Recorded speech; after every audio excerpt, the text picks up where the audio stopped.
آپ کے پروگرام میں پہلا تو جو انوگریشن ہوا، مجھے بہت خوشی ہے۔ جامعہ ہمدرد کا سینٹر یہاں کھلا ہے۔ وہ نہ صرف آپ کو ایک تعلیم اور ہنر سکھایا جائے گا وہاں، اور ایسی تعلیم جو انسانوں کو فائدہ پہنچانے والی ہے، میڈیکل ہو یا پیرا میڈیکل، ایک بنیادی شرط ہوتی ہے، اور وہ شرط یہ بلکہ حلف اٹھانا پڑتا ہے، میں بیمار کو نہیں بیماری کو دیکھوں گا، کوئی بھی ہو، پسند ناپسند، دوست دشمن، میرے ذمے یہ ذمہ داری ہے کہ میں بیمار کو اس کی بیماری سے چھٹکارا دلانے میں جو کچھ کر سکتا ہوں وہ کروں۔ تو یہ آپ، میری ایک گزارش ہے کہ ہم جب تالی بجاتے ہیں تو آپ کسی بھی ڈاکٹر سے پوچھ لیجیے گا، ہمارے جسم میں کچھ ہارمون نکلتے ہیں جو جوش پیدا کرتے ہیں، اور جب جوش پیدا ہوتا ہے تو ہوش پر پردہ پڑ جاتا ہے۔ میں پہلے ہی میں کچھ ایسی باتیں کہنے جا رہا ہوں جو شاید کچھ لوگوں کو اچھی بھی نہ لگیں، اس لیے میری ہاتھ جوڑ کے درخواست ہے کہ تالی مت بجائیے، ذرا غور سے سنیے۔ جوش کی ضرورت نہیں ہے، جوش ہم نے بہت دیکھ لیا، اور شاید یہ تاریخ میں جو ہم نے جوش دکھائے ہیں اسی کا نتیجہ ہے کہ آج ہمیں یہ بتانا پڑتا ہے کہ ہمارے اسلاف نے یہ قربانیاں دی،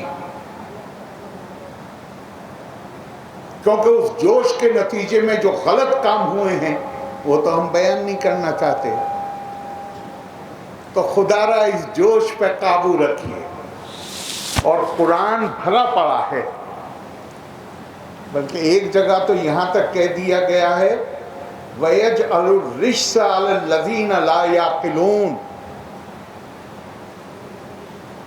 اللہ لعنت بھیجتے ہیں، یا لٹرل اس کا لفظی معنی ہے کہ اللہ گندگی پھینکتے ہیں ان پر جو اپنی عقل کا استعمال نہیں کرتے۔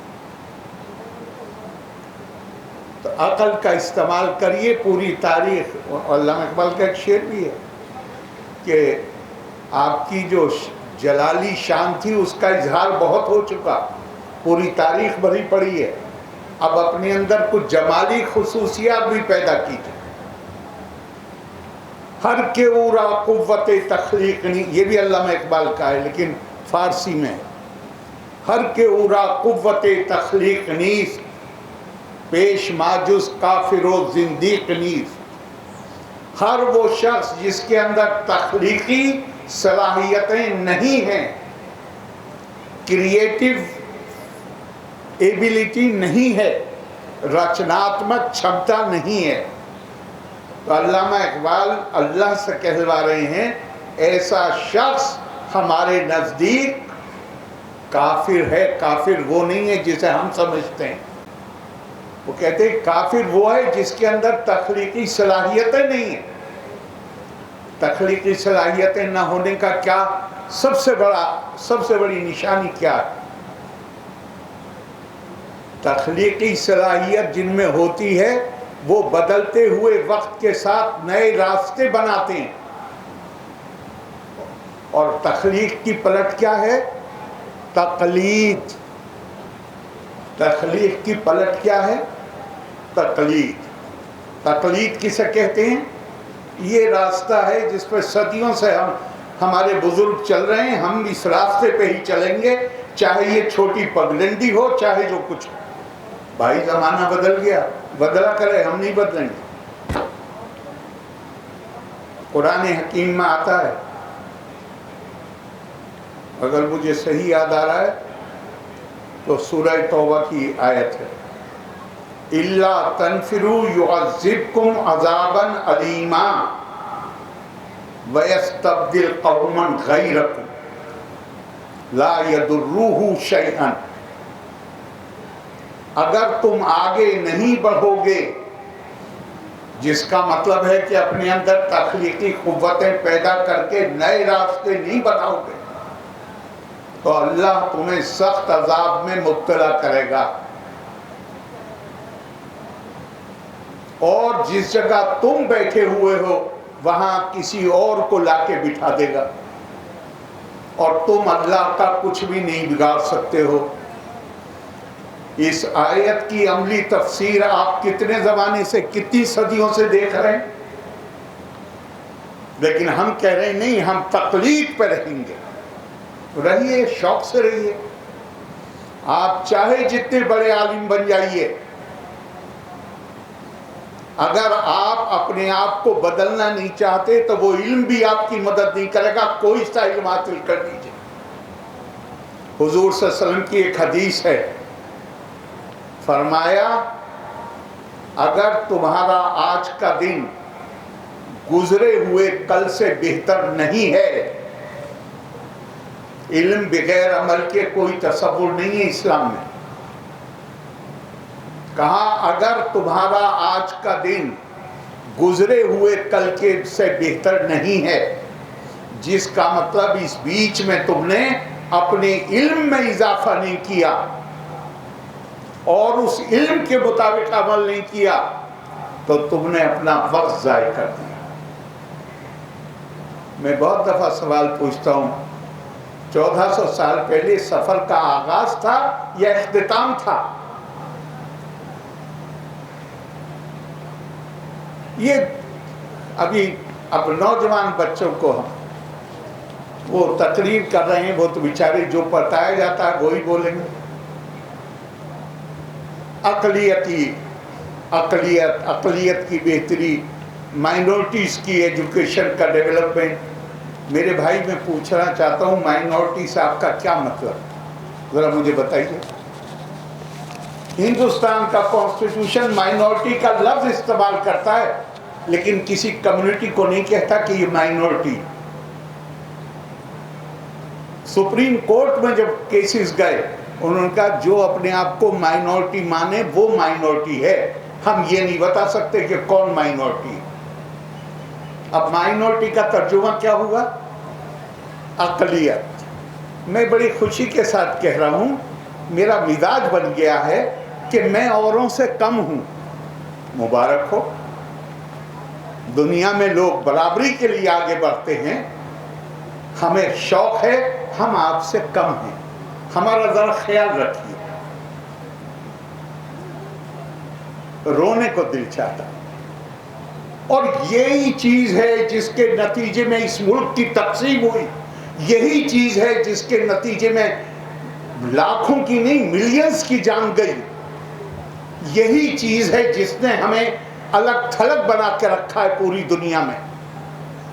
لیکن ہم کشتی بھی نہیں بدلی، دریا بھی نہیں بدلا، ہم ڈوبنے والوں کا جذبہ بھی نہیں بدلا ہے. عزم سفر ایسا، ایک عمر ہوئی ہم نے، منزل بھی نہیں پائی، راستہ بھی نہیں بدلا. مبارک، شاباش. ارے علم کا مقصد کیا ہے؟ اگر آپ کو وہی پرانے انداز سے کام کرتے رہنا ہے تو علم کی ضرورت کیا ہے؟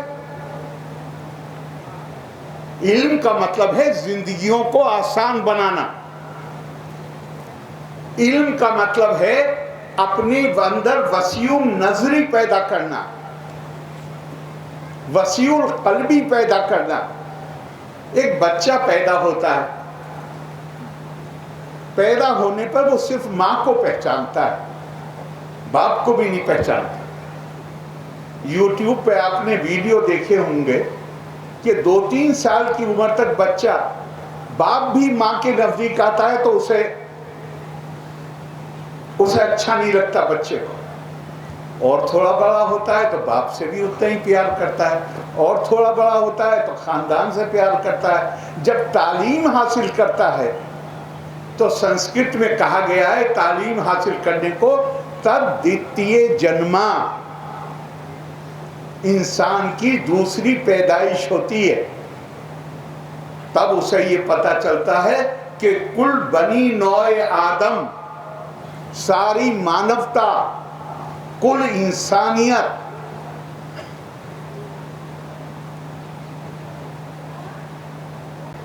ہم الگ ہو کے نہیں رہ سکتے کسی سے۔ آپ تو یہاں تو عالم لوگ ہیں، مولانا روم کی مثنوی، اس کے اندر ایک حکایت ہے، اور یاد رکھیے گا کہ مثنوی کو کہا گیا ہے، میں نہیں کہہ رہا ہوں، این قرآن در زبان پہلوی، یعنی انہوں نے قرآن کا مغز، انہوں نے یہ دعویٰ کیا کہ قرآن حکیم کا مغز میں نے اس مثنوی میں اکٹھا کر دیا۔ اس میں ایک حکایت ہے کہ حضرت موسیٰ علیہ السلام، اس سے بڑا سبق لینے کا ہے، دھیان رکھیے گا۔ حضرت موسیٰ علیہ السلام پہاڑ پہ جا رہے تھے، کلیم اللہ تھے، راستے میں ایک چرواہا ملا جو اپنی بھیڑ بکریوں کو چرا رہا تھا، اور وہ ایسا اللہ کا عاشق تھا کہ اس کی بھیڑ بکریاں چل رہی تھیں اور وہ عالم مستی میں، جذب میں کہہ رہا تھا، یا اللہ اگر آپ مل جاتے تو میں آپ کو اپنی بکریوں کا تازہ تازہ دودھ نکال کے پلاتا، میں آپ کے سر میں مالش کرتا، میں آپ کے پیروں کو دباتا، میں یہ کرتا، میں یہ کرتا۔ حضرت موسیٰ نے 1 منٹ سنا، جلالی شخصیت تھی ان کی، چلا کے بولے، کیا کفر بکتا ہے؟ کیا اللہ کو بھوک لگتی ہے کہ تو کھانا کھلائے گا؟ کیا اللہ کے سر ہے کہ تو مالش کرے گا؟ وغیرہ وغیرہ۔ وہ بیچارہ، اس کا وہ عالم جذب جو تھا وہ ٹوٹ گیا، اور وہ بھاگا جنگل کی طرف، کوئی جواب دیے بغیر۔ اب یہ پہنچے طور پر، سلام کرتے ہیں اللہ کو، جواب ندارت، سلام کرتے ہیں جواب ندارت، محسوس کرتے ہیں کہ اللہ ناراض ہو، روتے۔ وہ تو انہوں نے تو سمجھا تھا کہ میں بڑا پیغمبر تھے، وہ تو سمجھ رہے تھے کہ میں کسی کو ایسی باتیں کہنے سے روک رہا ہوں جو اللہ کی شان کے خلاف ہیں، تو میں تو اچھا کر رہا ہوں۔ لیکن اللہ کا جواب غائب، اور کل ملا کے وہ بہت روئے، گڑ گڑائے، کہا مجھ سے کیا غلطی ہوئی اللہ، مجھے بتا دیجئے۔ اور جب بہت روئے گڑ گڑائے تو اللہ کی طرف سے جواب آیا، موسیٰ تم نے ہمارے ایک نیک بندے کا، ہمارے عاشق کا دل دکھایا، تم کون ہو یہ طے کرنے والے کہ وہ اپنی عقیدت کا، اپنی محبت کا اظہار کس طرح کرے؟ قرآن حکیم میں آتا ہے، قُلْ كُلٌّ يَعْمَلُ عَلَىٰ شَاكِلَتِهِ، ہم نے ہر شخص کو ایک فطرت پر پیدا کیا ہے۔ آپ لوگوں کی فطرت بدلنا چاہتے؟ وہ حکایت ختم ہوتی ہے کہ جہاں اللہ تعالیٰ کہتے ہیں حضرت موسیٰ سے بحیثیت پیغمبر کے، تو برائے وصل کردن آمدی، نے برائے فصل کردن آمدی، ہم نے تمہیں بھیجا ہے کہ لوگوں کو نزدیک لاؤ، جوڑو، پل بناؤ ان کے بیچ۔ ہم نے تمہیں اس کے لیے نہیں بھیجا کہ انہیں الگ الگ شناختیں دے کے اور ان کے بیچ میں دیواریں کھڑی کر دو۔ میں مائنورٹی ہوں، کون میجورٹی ہے اس ملک میں؟ جو آتا ہے وہی روتا ہوا آتا ہے بیچارہ کہ میرے ساتھ ہگا۔ مولانا آزاد نے 1900، اب رام نگر کا خطبہ پڑھ لیجئے مولانا آزاد کا، آپ سے اور مجھ سے زیادہ دین کے بارے میں جانتے تھے وہ۔ یہ الگ بات ہے کہ ہم نے ایک ایسے شخص کو، جس کو الحمد بھی پڑھنا نہیں آتی تھی، بعد میں مفتی شبیر عثمانی نے سکھائی، اس کو قائد اعظم بنا دیا، اور مفسر قرآن اور عالم دین کی داڑھی میں غلاظت بنی۔ آپ کے کشن گڑھ میں بھی بدتمیزی ہوئی مولانا آزاد کے ساتھ۔ اور علی گڑھ والوں نے تو کمال کر دیا کہ ریلوے اسٹیشن پہ پٹریوں پہ پڑی ہوئی غلازت، مولانا گزر رہے تھے، ان کی گاڑی میں غلازت بھری۔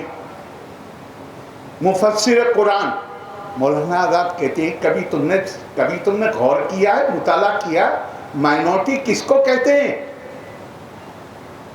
مائنورٹی صرف ان کو نہیں کہتے جن کی تعداد کسی دوسرے گروہ کے مقابلے میں کم ہو، مائنورٹی وہ کہلاتے ہیں جن کے ساتھ تاریخی اعتبار سے بھید بھاؤ کیا گیا۔ اور ایک طرف آپ دعویٰ کریں گے کہ ہم نے 800 سال حکومت کری ہے اور 75 سال میں آپ مائنورٹی ہو گئے، ملک بھی تقسیم کروا لیا اور مائنورٹی ہو گئے۔ ارے بھائی کچھ تو غور کیجئے، یہ کب تک؟ یہ میں آپ کو امریکہ میں کنڈولیزا رائس سیکریٹری آف اسٹیٹ ہوئی، کالے رنگ کی عورت۔ مجھے خوشی ہے کہ آپ کے بچے انگریزی اچھی بولتے ہیں، اگر نہ ہو آپ کی لائبریری میں تو اس کی جو سوانح عمری ہے وہ منگائیے اور بچوں کو کہیے پڑھیں۔ وہ امریکہ کے ایک ایسے شہر میں پیدا ہوئی جو بدنام تھا، پورے امریکہ میں سب سے زیادہ جہاں کالے رنگ کے لوگوں کے ساتھ بھید بھاؤ ہوتا تھا۔ وہ کہتی ہے میں اسکول میں اپنی کتاب میں کہاں پہنچی وہ؟ پریزیڈنٹ کے بعد اگر دوسرے نمبر پہ امریکہ میں پولیٹیکل امپورٹنس کے حساب سے وائس پریزیڈنٹ نہیں ہوتا، سیکریٹری آف اسٹیٹ ہوتا ہے۔ وہ سیکریٹری آف اسٹیٹ بنی۔ کہاں پیدا ہوئی؟ الباما، جو بدنام ترین جگہ تھی بھید بھاؤ کرنے کے لیے۔ کہتی ہے میری عمر 10-12 سال، اسکول سے لوٹ کے آتی ہوتی تھی، کبھی سڑک پر چلنے کی ہمت نہیں کی، ہمیشہ سڑک سے نیچے چلی، لیکن اس کے باوجود ایک 10-12 سال کی لڑکی کو اتنی گندی گالیاں دیتے تھے، اتنی گندی گالیاں دیتے تھے کہ میں وہاں سے تو نکل آتی تھی، لیکن جیسے ہی گھر پہنچتی تھی اپنے ماں باپ پہ نظر پڑتی تھی تو میری آنکھوں سے آنسو ٹپ ٹپ گرنے لگتے تھے، اور میری آنکھوں سے آنسو گرتے ہی میرے والد اور والدہ یہ نہیں پوچھتے تھے مجھ سے کیا ہوا، وہ آنکھوں میں آنسو دیکھ کے کہتے تھے کہ یہ آنسو اس بات کی دلیل ہیں کہ تمہارے دل میں یہ بات پیدا ہو گئی ہے کہ تم اپنی قسمت کی مالک خود نہیں ہو۔ یہ مظلومیت کا قصہ۔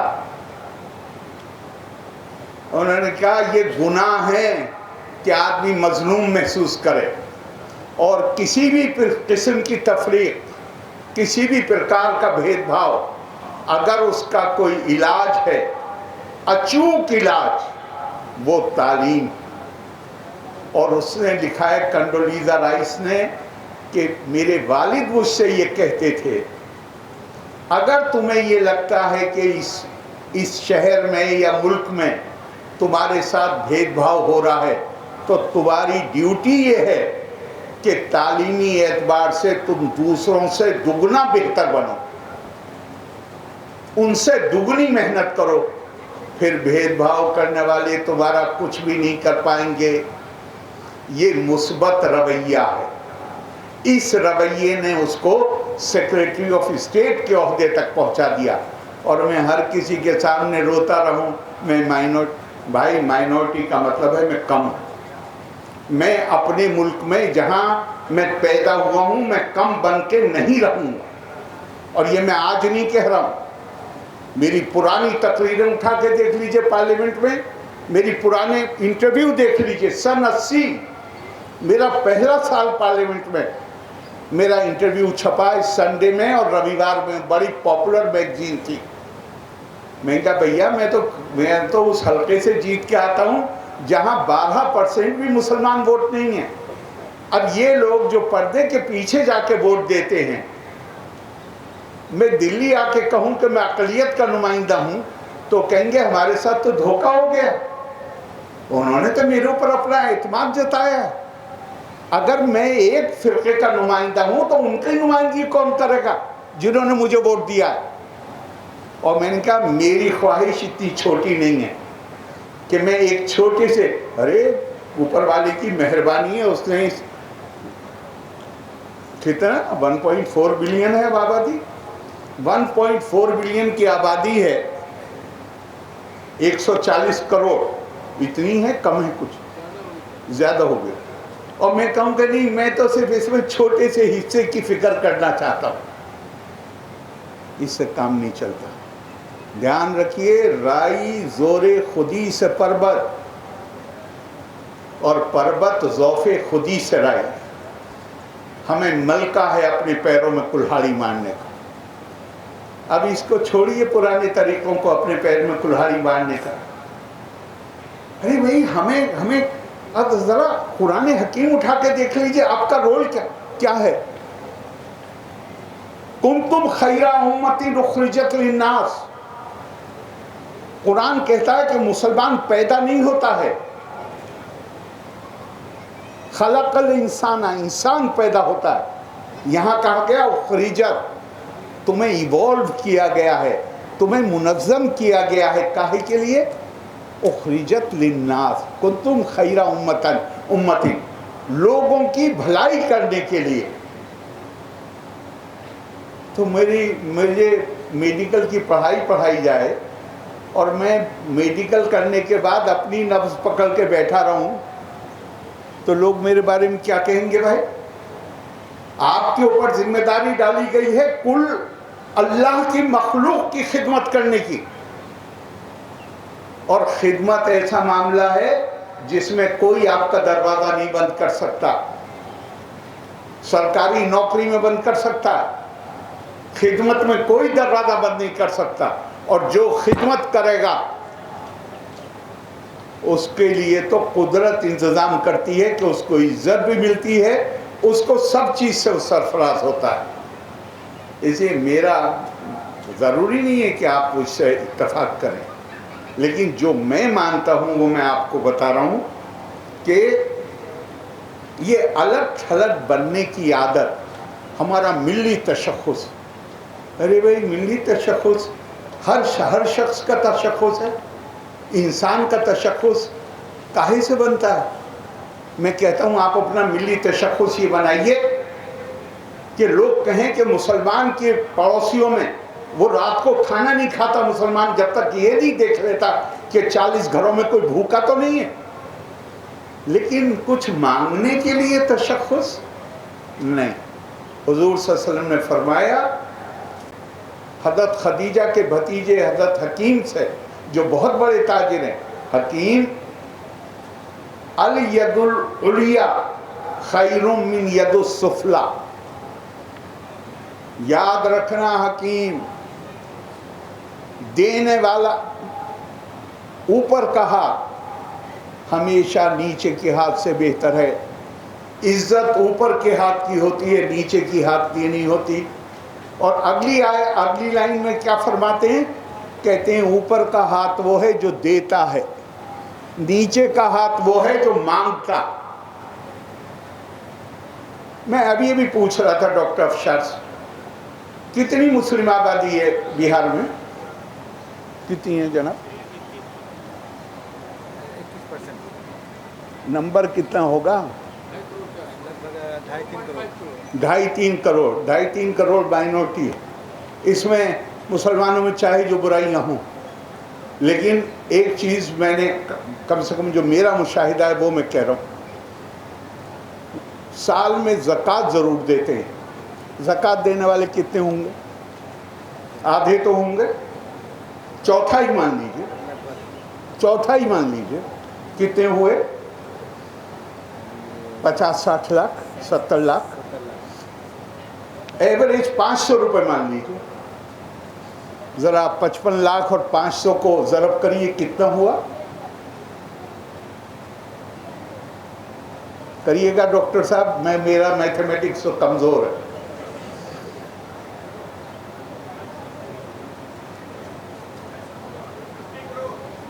کتنا؟ آپ کا ریاضی کمزور. کتنا ہوا سر؟